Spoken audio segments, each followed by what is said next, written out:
Papa comblé du petit Edgar, fruit de son amour avec sa femme Catherine, Vianney a reçu une éducation rigoureuse de la part de ses parents. Militaires tous les deux, ils ont tenu à inculquer des valeurs très fortes à leur fils lorsqu'il était enfant. Le chanteur qui est invité le 12 novembre 2023 dans 20h30 le dimanche a fait de tendres confidences à Psychologie.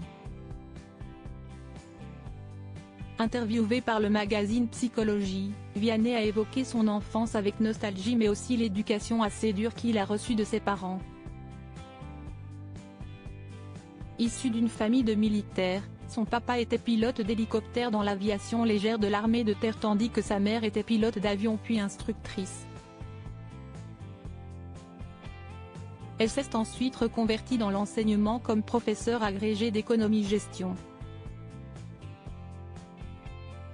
Si le chanteur n'avait pas forcément l'obligation de faire son lit au carré comme à l'armée, il y avait pourtant quelques règles très strictes sur lesquelles ses parents ne transigeaient pas. En fait, avec eux, tout est possible, pour peu qu'on soit singulier. Là-dessus, ils étaient un peu extrêmes, a confié l'interprète du titre Beau Papa avant d'ajouter avec un peu d'humour, interdiction, au collège, de suivre les modes, de faire comme les autres ou de porter des fringues de marque. Cette éducation lui a donné une grande soif de liberté mais aussi une forte foi catholique. Si est de là que je tiens mon goût pour la liberté a révélé le chanteur qui a d'ailleurs percé dans la musique grâce à ses parents qui lui ont présenté des amis musiciens lui ayant permis d'enregistrer son premier album. Très croyant, il se rend très régulièrement à l'église avec sa femme Catherine Robert, mère de leur fils Edgar.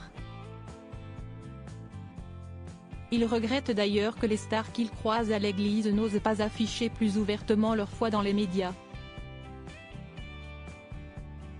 J'ai une voix 2 ou 3 mais qui se cachent, je ne leur en veux pas, mais j'ai toujours pensé qu'il fallait assumer qui on était. Bien sûr, on m'a posé des questions quand j'ai assumé mes croyances, mais franchement je n'en ai jamais souffert. Les gens ont toujours été compréhensifs et je n'agresse personne avec ça, a-t-il confié. Le chanteur fait souvent des références à Dieu dans ses chansons. Le titre N'attendons pas est d'ailleurs dédié aux gens qu'on ne regarde pas mais dont l'âme est un trésor.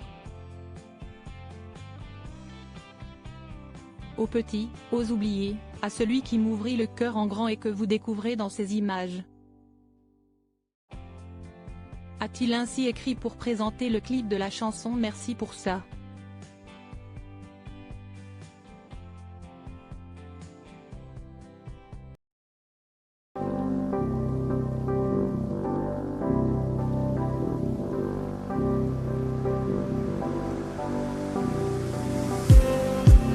Just